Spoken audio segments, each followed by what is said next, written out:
Hello everyone, welcome to PCT update. I am Dr. Arpan Datta Roy. Today we will discuss the combination therapy of azithromycin and hydroxychloroquine for the treatment of COVID-19 infection, especially the role of azithromycin in COVID-19 infection, and we will also discuss about the gap of the studies which was conducted in France 2020 regarding the combination therapy of azithromycin and hydroxychloroquine in the treatment of COVID-19 infection.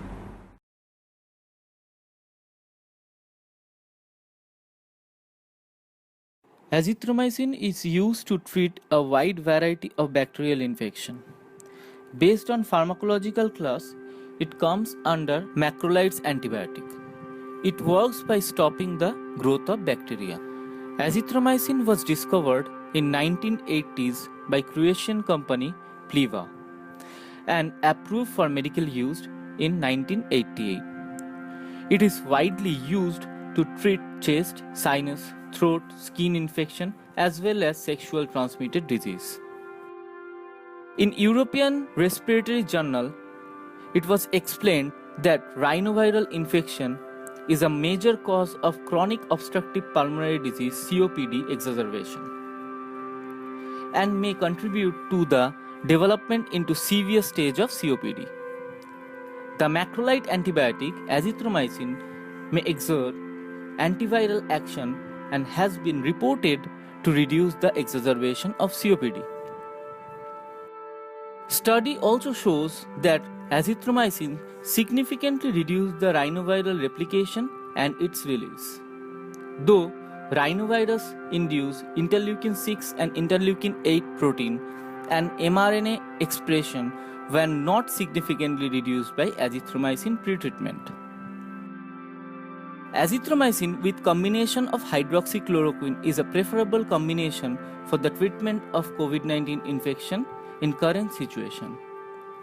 Though no drug has been approved to treat COVID-19 infection by FDA, as very limited available data for the use of this combination.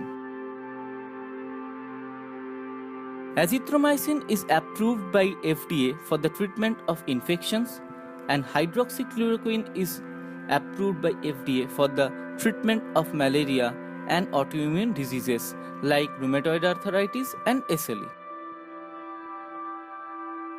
Now, in early March to March 16th, a French study was conducted by Dr. Didier Raoult.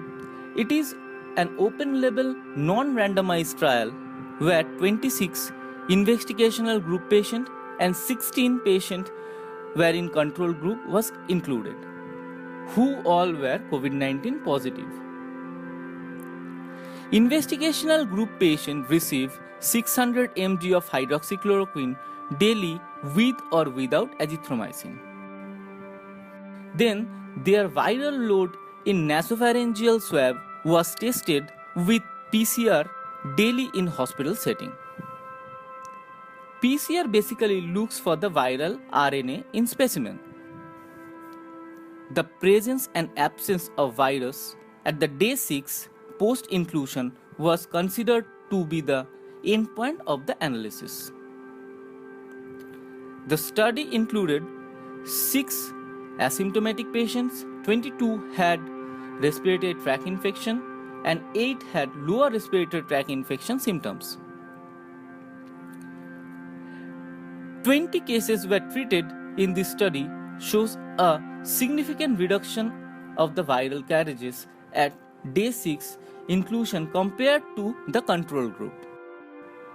It was also found when azithromycin added to hydroxychloroquine was significantly more efficient for the viral elimination. Also, Pfizer announced positive data for the use of azithromycin along with hydroxychloroquine in a coronavirus COVID-19 clinical trial performed in France. In Health Europa, Professor Lisanti added, azithromycin is known to stop the production of cytokine, a torrent of inflammatory mediators that triggers life-threatening lung inflammation in coronavirus patients.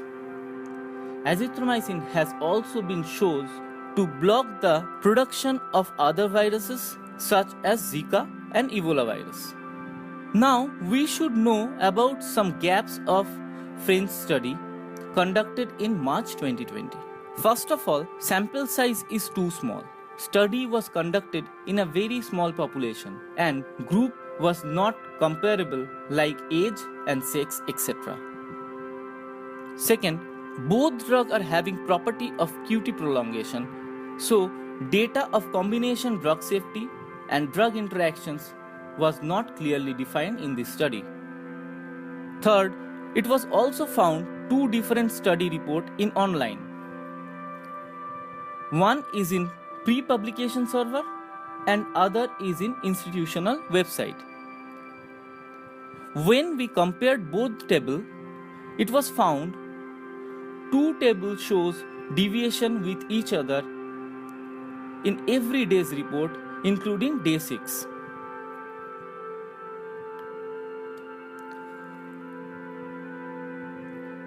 Fourth of all, testing a viral RNA in sputum is much preferred compared to nasopharyngeal swab. Lastly, in combination with hydroxychloroquine, azithromycin was recently shown to inhibit the replication of COVID-19 coronavirus in a clinical trial of France. However, the effect of azithromycin alone were not assessed. So, we can say this study has not proved or provided sufficient data to prove that this combination will be effective in COVID-19 infection in a large population. Thank you. If you like this video, please share and subscribe our channel to know more about drug information and drug updates.